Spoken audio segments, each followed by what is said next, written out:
Próxima aula de anatomia, sistema tegumentar. Bom, esse é o nosso livro, né? Meus slides estão formulados a partir do capítulo 3 do livro de vocês, tá? Não esqueçam de utilizá-lo para estudar, hein? Vamos para a nossa aula de hoje, então. O que é o tegumento? O tegumento é basicamente a nossa pele, os nossos anexos, a nossa cutis. Vocês já ouviram falar de cutis? Provavelmente sim, porque a gente escuta essa palavra às vezes em livros de estética, né? Livros de cosmetologia. Então, tegumento, pele, anexos, cutis. A pele é o nosso maior órgão não visceral, ou seja, significa que ele não tem órgãos, né? A pele, ela recobre o corpo humano, recobre totalmente. E lhe corresponde a 16 a 20% do peso corporal, né? Não visceral, igual eu já falei, não possui vísceras, ou seja, órgãos. Recobre todo o corpo, exceto região oral, orifício anal, superfície de mucosas genitais e olhos, né? Porque aqui, na verdade, na região oral, na região anal e na superfície das mucosas, a gente tem mucosa e não pele de fato, né? Qual é a função do tegumento, né, da pele? Revestimento e proteção, né? Então forma uma barreira entre o meio externo, impede que muitas coisas entrem, muitos micro-organismos entrem. Regulação da temperatura e sensibilidade. Sensibilidade porque nós temos alguns receptores na nossa pele. Dentre eles, Krauser, Ruffini, Merkel, Vater, Pacini, Meissner e terminações nervosas. Aqui, essa tabelinha é do livro de vocês e a gente pode ver para que serve cada receptor. Frio, calor, tato e pressão, pressão, tato, dor, tá? Então, é para isso que esses receptores servem, para sensibilidade. Outras funções, permeabilidade cutânea, excreção de diversas substâncias, suor, né? A gente libera o suor pelas nossas glândulas sudoríparas, o sebo pelas nossas glândulas sebáceas, o cerume pelas nossas glândulas ceruminosas lá dentro do ouvido, né? Proteção contra os raios UV, a gente tem uma célula muito importante, o melanócito. Produção de vitamina D para as estruturas corpóreas, reposição celular, produção de suor e sebo, que eu já falei anteriormente, e auxilia no sistema imunológico. Por ser uma barreira, é a nossa primeira barreira imunológica. É o que vai impedir a entrada das principais coisas na nossa pele. Então, bactérias, fungos, micro-organismos, tá? Então, qual que é a origem embrionária? Quando a gente fala de origem embrionária, é lá na barriga da mamãe, né? Como é que se forma a pele? Porque a gente tem um embrião. O embrião, ele tem camadas. Essas camadas, elas vêm a partir de uma fecundação. Ó. Espermatozoide fecunda o óvulo, forma a célula ovo, e aí ela vai se multiplicando. Sabe o que acontece aqui? Aquilo que a gente viu lá em citologia, mitose, mitose, mitose, mitose. A mitose vai formar novas células. Lembra que a mitose, uma célula mãe, a gente tem duas células filhas? Então, olha só. Aqui, mitose, duas células, mitose, duas células, mitose, duas células. E percorrendo esse caminho, a gente chega nas células da pele, né? Todas essas células aqui vão constituir o ser vivo e a célula da pele, ela tá aqui. Vamos ver o que acontece até chegar aqui, né? Então, aqui o ovo, duas células, 4, 8, e assim vai multiplicando por mitose. E vocês estão vendo essa estrutura aqui, essa gástrula? A gente tem uma estrutura externa. Aqui é a nossa estrutura externa mesmo, a nossa pele. Olha só. A gente tá indo, formando embrião, até chegar no feto, né? 9 meses. E olha só o que a gente tem. Essa gástrula. A gente tem uma estrutura externa, chamada de ectoderme, que vai dar origem à epiderme. E a gente tem uma estrutura interna, a mesoderme, que vai dar origem à derme. Epiderme e derme são as camadas do tegumento. Além dessas camadas, a gente tem a hipoderme, que está abaixo da derme. Calma, a gente vai ver tudo isso para vocês entenderem, tá? Olha aqui, apareceu epiderme, camada superior da pele, a derme, a camada intermediária, e o tecido celular subcutâneo, ou hipoderme, que é a camada inferior. Aqui nós temos a parte superior da nossa pele, né? O que a gente tem, né? Pelos. A gente tem aqui, ó, uma glândula sudorípara. A gente tem aqui, né? O folículo piloso. A gente tem o músculo eretor do pelo. A gente tem uma glândula sebácea aqui. E no tecido celular subcutâneo, adivinha o que são essas bolinhas? Tecido adiposo. Tecido conjuntivo adiposo. Então, a gente tem esse tecido adiposo. Aqui a gente tem também, nutrindo essa derme e epiderme, a gente tem veias, a gente tem artérias, a gente tem sistema linfático, a gente tem linfa, tá? Vamos começar pela epiderme. O que será a epiderme, né? A epiderme é a camada superior da pele. Tem uma espessura de 1,5, né? Se for na palma das mãos, e de 0,3 milímetros aqui na nossa pálpebra. Ou seja, a espessura da epiderme se altera dependendo da região do nosso corpo, tá? Sofre um processo de renovação por volta de 28 dias, então a epiderme ela se renova a cada 28 dias.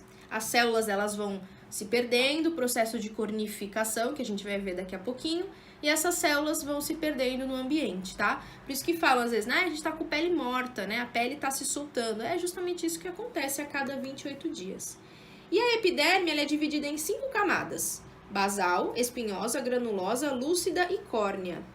Aqui temos um desenho da camada, olha. Lembra, essas bolinhas aqui são as células, certo? Primeira camada, extrato córneo, é esse extrato superior aqui, que está em contato com o meio externo, né? Então, na camada córnea, a gente tem células desidratadas, anucleadas, rodeadas por queratina amolecida. E aqui é onde acontece a absorção de cosméticos. Olha, extrato córneo, tá vendo que as células estão se perdendo, né? Então, é a pele, entre aspas, pele morta, que a gente chama, tá? Aqui, extrato lúcido, depois do córneo vem o lúcido, tá vendo? É uma camada mais fina. São células que produzem eleidina, substância gordurosa que lubrifica e hidrata. Então, aqui acontece a hidratação da pele, né? E aqui, pele da palma da mão e planta do pé tem essa estrutura um pouco mais, digamos, diminuída, tá? Granulosa. Próxima, então, córneo, lúcido, granuloso, extrato granuloso, é esse daqui. Granuloso porque as células têm grânulos, pintinhas, né? O que tem aqui? Proteínas tingidas e grânulos de melanina. A gente tem o melanócito aqui, a melanina, né? A melanina que foi produzida. E garante a proteção contra os raios UV. Essas bolinhas são, então, grânulos. Esses grânulos podem ser grânulos de melanina, tá? E a próxima camada, a camada espinhosa. Essa camada aqui bem extensa, né, extrato espinhoso. O que a gente tem nessa camada? Queratinócitos, né? Adivinha o que o queratinócito vai produzir? Queratina, né? Então, preenche por uma melanina e queratina. As células perdem água vindas da camada basal. Então, a camada espinhosa, ela tem essa função mesmo, de ter queratinócitos. Já no extrato basal, o último extrato aqui, o mais inferior, porque aqui a gente já entra na derme, né? Epiderme, derme aqui embaixo. Na última camada, a camada basal, é onde acontece a renovação da pele. As células vão se desenvolvendo aqui, elas vão subindo até a sua saída no extrato córneo, né? Então, a basal é a comunicação entre a epiderme e a derme e uma muralha de defesa. Aqui a gente tem células de defesa, como células de Merkel, né? E aqui a gente tem um melanócito que vai produzir a melanina, certo? Então, a camada basal. E aqui embaixo a gente tem a derme. Olha essa informação aqui, pele nova, pele antiga, né? Pele velha. Vamos ver algumas células da epiderme, tá? Primeira, melanócito produz melanina. Queratinócito produz queratina. As células de Langerhans, junto aos queratinócitos, é a mais numerosa e auxilia no sistema imunológico e da hipersensibilidade. E a célula de Merkel, na camada basal, então regiões de pele espessa, né, tem maior quantidade, e em contato com terminação nervosa, tem os mecanorreceptores, então é aqueles que eu falei pra vocês há um tempo atrás, que a gente consegue sentir, encostar, tatear, tá bom? Mecanorreceptores. Começando com os melanócitos, né, as células mais importantes que a gente tem.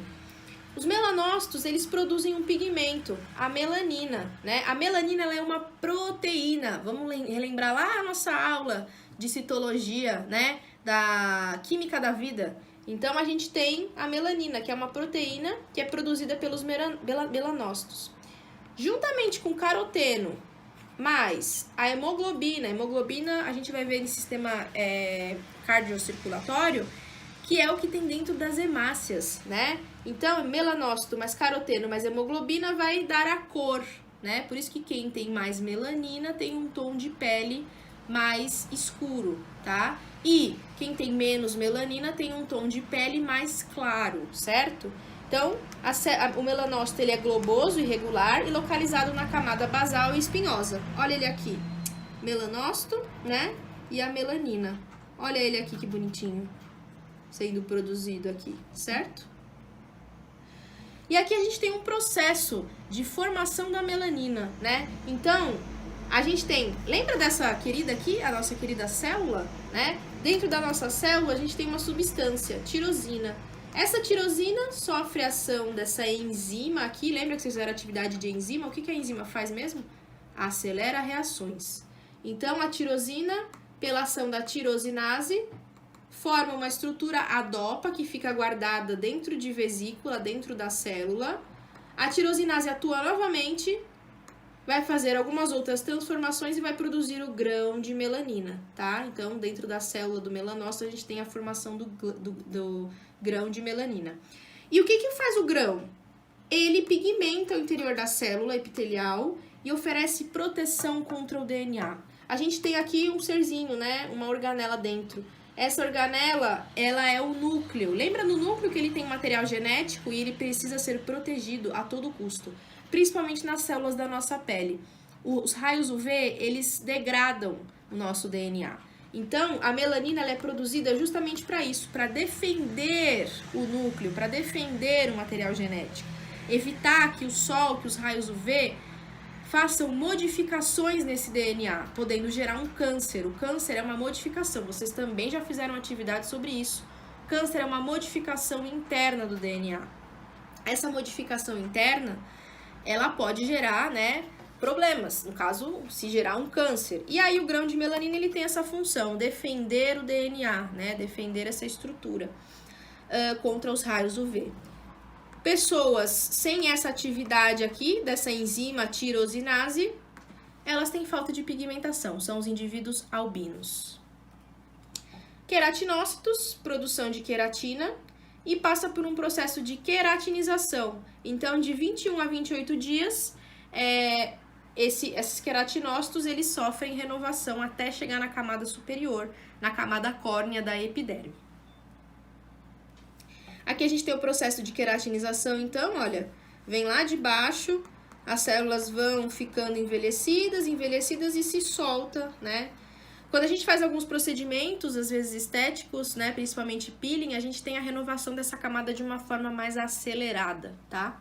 Quando a gente usa cremes nos pés também, aqueles cremes que fazem aquela retirada total às vezes quando a gente tá com o calcanhar grosso, a gente faz aquele uso daqueles cremes e eles retiram toda essa camada morta, ok? Derme. Falamos da epiderme, a parte mais superior, agora a gente vai falar da derme, da parte intermediária, tá?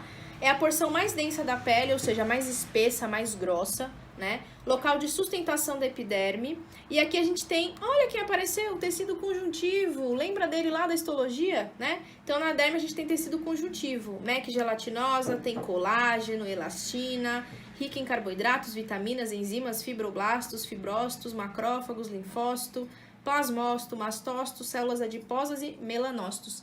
Parece que são as células que a gente viu lá em histologia, né, no tecido conjuntivo. Tecido conjuntivo, derme. E vejam só, colágeno, elastina. Então, é aqui que essas substâncias vão ficar para dar sustentação e elasticidade para a nossa pele, tá? A derme, ela tem superfície irregular e tem saliências, as papilas dérmicas. Essas saliências aumentam a superfície de contato com a epiderme, com a camada mais superior. Então, já falei, grande quantidade de fibras elásticas, fica entre a derme e a epiderme, a junção dermoepidérmica, a gente vai ver mais pra frente. E aqui as duas camadas que eu mostro pra vocês aqui. Então, aqui a gente tem a epiderme. Nossa, essa imagem aqui tá parecendo a imagem de histologia, né? Não se assustem, por favor. A anatomia não é isso aqui, tá? Só a parte de sistema tegumentar, que é tem bastante conteúdo da histologia ainda. Então, a gente tem a epiderme, aqui a parte superior, aqui o meio externo, né? Epiderme. E aqui a gente tem a derme. Na derme, a gente tem duas camadas. Uma camada papilar, que é essa camada mais superior, e uma camada reticular, né? Que é essa parte mais inferior. E, vamos voltar aqui um pouquinho, papilar camada em contato com a epiderme, constituída de tecido conjuntivo frouxo, né? E a reticular, camada em contato com o tecido subcutâneo hipodérmico. Agora, finalmente, a gente vai ver os anexos. Essa é a parte mais legal, porque a gente vê glândula sudorípara, glândula sebácea, a gente vê as fases do pelo, né? E os anexos da pele que a gente tem, as glândulas sudorípara, sebácea e ceruminosa, os vasos linfáticos e os nervos, né? Sanguíneos também, pelos, unhas, o manto hidrolipídico e o tecido celular subcutâneo. Glândulas sudoríparas, né? Adivinha o que a glândula sudorípara vai produzir? Suor, né? Então, produz suor. O suor, ele tem água, sais e ureia, que regula a temperatura. Então, quando a gente está realizando uma atividade física, né? A gente fica suado, por quê? Porque ele tenta regular a temperatura, o nosso corpo está esquentando. Ele pensa que liberando esse suor, o que vai acontecer? O corpo vai resfriar. E realmente é isso que acontece, tá? Pessoas que não ficam muito suadas, a gente fala até que o metabolismo é baixo, né? Que o metabolismo não trabalha para reabsorver, né? E resfriar o corpo. Então, aqui a gente tem uma glândula sudorípara, né? Dois tipos de glândula sudorípara. A gente tem uma glândula apócrina e uma glândula merócrina. Qual é a diferença? Vocês observam que a glândula apócrina, ela vai desembocar onde? Num pelo.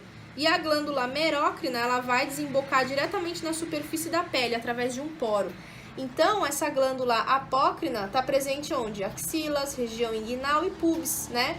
E é a glândula que tem um odor. Normalmente, essas regiões é onde a gente sente o odor, né? Axila, onde a gente tem pelos, né? E aqui, né, na região inguinal e pubis, a gente também tem pelos. Por isso que elas entram em contato direto com o pelo. E a glândula merócrina, outras regiões, né? Então, outras regiões tem a glândula merócrina. Glândula sebácea. Glândula sebácea produz sebo, né? Sebo secretado no folículo piloso e conduzido até a camada córnea. Aqui a gente tem uma glândula sebácea em contato com o pelo, né? E aí ele vai liberar a sua secreção e vai liberar aqui nesse poro desse pelo, né? E lubrificação da camada superficial. O sebo ele serve justamente para isso, para lubrificar as camadas superiores da pele.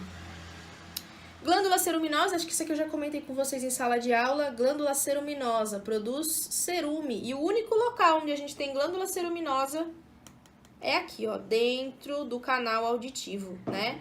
Então, é próximo do meato acústico interno, né? Então, produz cerume, que protege o tímpano. A cera protege, né? Muita gente fala que, eu vou fazer aqueles métodos de retirar a cera toda do ouvido. Muitas vezes não é bom, porque a cera, ela leva a proteção para evitar a entrada de micro-organismos. Claro que quando está em excesso, a gente tem que cuidar, mas não é para colocar cotonete, muita gente fala, né? Porque você empurra essa cera lá para dentro.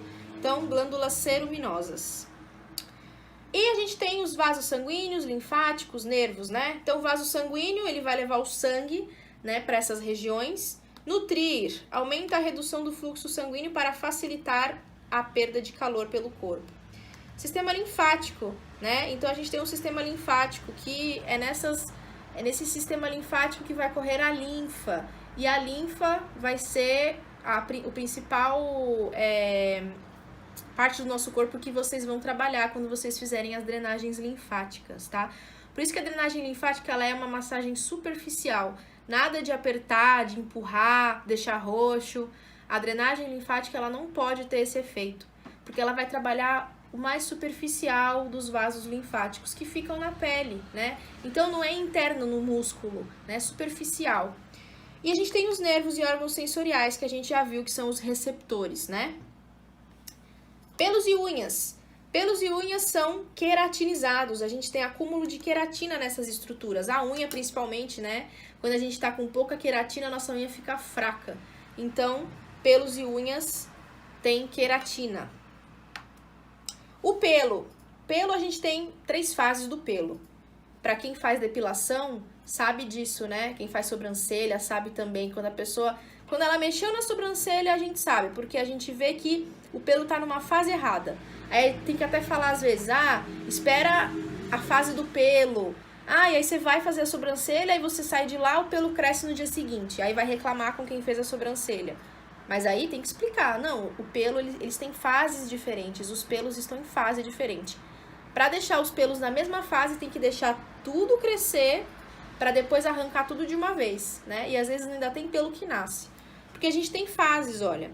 A fase anágena, que é uma fase de crescimento. Catágena, uma fase de transição, tá vendo? O pelo tá se soltando aqui da estrutura, né? Da derme. E aqui a gente tem a fase telógena, que é a fase de repouso, a fase de saída para o crescimento de um novo pelo. Quando a gente faz depilação a laser, essa estrutura aqui ela é quebrada, né? A gente tem a perda dessa estrutura e aí o pelo para de crescer. Nem sempre, porque a gente tem outros subterfúgios. Então, às vezes a gente tá com o pelo crescendo aqui, aquele poro ele é destruído, né, no momento do laser, mas aí outro pelo cresce ao lado e a gente acha que a depilação não tá fazendo efeito, mas é porque o pelo cria saídas, né, para crescer novamente algumas vezes, tá? Manto hidrolipídico, né? Então é um manto que fica na parte superior da epiderme. Para que serve? Ele combina o quê? Suor, sebo, água. É o fator de hidratação, fator natural de hidratação da pele. Então é um hidratante natural, certo? Aqui, esse sebo é liberado aqui e forma esse manto, né? É um manto de hidratação da pele, hidrolipídico. Então tem água e tem lipídios. E o tecido celular subcutâneo ou hipoderme, lembra que eu falei? Epiderme, derme, embaixo a hipoderme. A hipoderme é a parte mais inferior da nossa pele e é formada a partir de mesoderme, uma outra estrutura lá da embriologia que a gente viu no comecinho da aula. E para que serve o tecido celular subcutâneo? O que tem nesse tecido? Tecido conjuntivo, principalmente adipócitos, pré-adipócitos. E para que serve? Preenchimento, proteção contra impactos, reserva energética e isolante térmico. Embaixo da nossa pele, em toda a nossa pele, a gente tem alguns locais maior quantidade de hipoderme e em outros locais menor quantidade. Então, por exemplo, a gente tem uma pele fininha aqui da mão. A gente não vai ter uma hipoderme muito espessa aqui, tá? Mas em outras regiões, por exemplo, no bumbum, nas pernas, né? A gente tem essa hipoderme um pouquinho mais grossa. E tecido adiposo, né, que é constituído da hipoderme, realiza a lipogênese e lipólise. A lipogênese e a lipólise são processos. Então, lipogordura, gênese, formação, pólise, quebra, tá? Então, lipogênese, formação de gordura e lipólise, quebra de gordura, certo? E aí a gente tem dois tipos de tecido adiposo, o branco, né? Que ele tem adipócito branco, adipocinas, leptina e o tecido adiposo marrom, que é responsável pela termogênese, controle da temperatura corporal. E aqui a gente tem a lipogênese, né? E aqui a gente tem a lipólise. Vamos entender um pouquinho, eu vou só explicar por cima porque vocês vão ter uma atividade sobre isso, tá? Lipogênese, formação de gordura, reserva de gordura, armazenamento de gordura corporal. A gente consome lá muito pão, muita gordura, a gente adora, né? E aí, o que acontece aqui na nossa corrente sanguínea? Aumenta a glicose, né? O carboidrato. Essa glicose se acumula onde? No nosso fígado, né? E aí o nosso fígado vai aumentar uma substância, o glicogênio.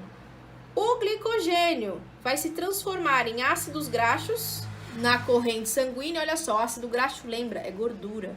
E esses ácidos graxos, eles podem entupir as veias, tá? E o que o nosso corpo faz? Vamos armazenar.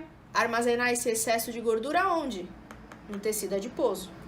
E por último, para terminar, a lipólise, né? A quebra de gordura. Aqui acontece o contrário, né? Então a gordura, a corrente sanguínea está com baixa glicose. Então eu não comi, tô sem comer, tô fazendo dieta cetogênica, só como proteína, não tô comendo carboidrato. Diminui a glicose na corrente sanguínea. A gordura vai ser quebrada, né? Vai cair na corrente sanguínea, vai voltar para o fígado e a reserva de glicogênio do fígado vai aumentar essa glicose na corrente sanguínea para facilitar a reserva energética e não deixar a gente desmaiar andando na rua, tá bom? Então, lipogênese e lipólise, ok? Espero que não tenha ficado nenhuma dúvida. Retornamos para uma próxima aula. Beijos!